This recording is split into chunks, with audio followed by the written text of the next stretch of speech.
Komið þið sæl. Nú var ég að lenda í svolítið ótrúlegum hlut. Ég var hérna á 7. og ég sló þetta frábæra högg fyrir utan að hann fór aðeins og langt til hægri og endaði bara hérna uppi ruslatunnuna þegar maður er hjá öðrum og 8. teig. Og við sjáum það, boltinn minn er bara hérna og hann er svolítið fyrir. Ja, boltinn minn er ekkert fyrir. Ég ætla bara að reyna að slá boltinn minn. En ruslatunnan, hún er fyrir mér ef ég er að reyna að slá á flaggi. Sem að ég myndi nú reyna að gera ef að ruslatunnan væri ekki hérna. Þannig að hvað gerir maður hér? Það er nú þannig að þessi ruslatunna sem og nokkrir aðrir hlutar á vellinum, eins og ef það er malarstígur eða skiltin sem eru jarðföst hérna á hverjum einasta teig, hjá 1., 2. og 3. teig, þá finnum við svona skilti. Það eru nokkur önnur skilti sem að segja manni hvert maður á að labba. Það eru svona nokkrir hlutir sem eru manngerðir, sérstaklega fyrir golfvöllinn, sem er kallað óhreyfanleg hindrun. Og þegar maður er með þá hluti fyrir sér, og þá sérstaklega þannig að ef ég myndi sveifla venjulegt högg og kylfan myndi fara hérna í, eða ef ég væri að slá þangað og boltinn minn væri hérna og ég þyrfti að stilla mér upp þar sem að ruslatunnan er, að þá get ég fengið laust frá þessu án þess að fá neitt víti. Að þá fæ ég bara að færa boltann minn án þess að koma neitt víti. En að það sem að ég geri þá, ég finn næsta staðinn þar sem að þetta er ekki lengur í sveiflunni minni.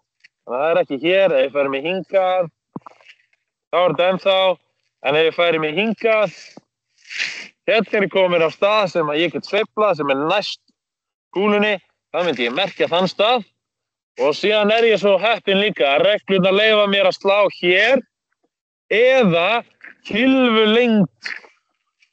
lengra. Þannig að ég get meira að segja merkt annan stað hér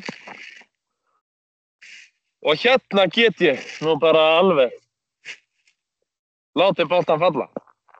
Þannig að ég læt boltann falla hérna frá hnénu, pæng. Þessi fór nú aðeins nær. Ekki að skipta öllu máli þegar við erum að leika okkur, ef það er nógu nálægt, þá bara látum við þetta ganga og vera fljótt.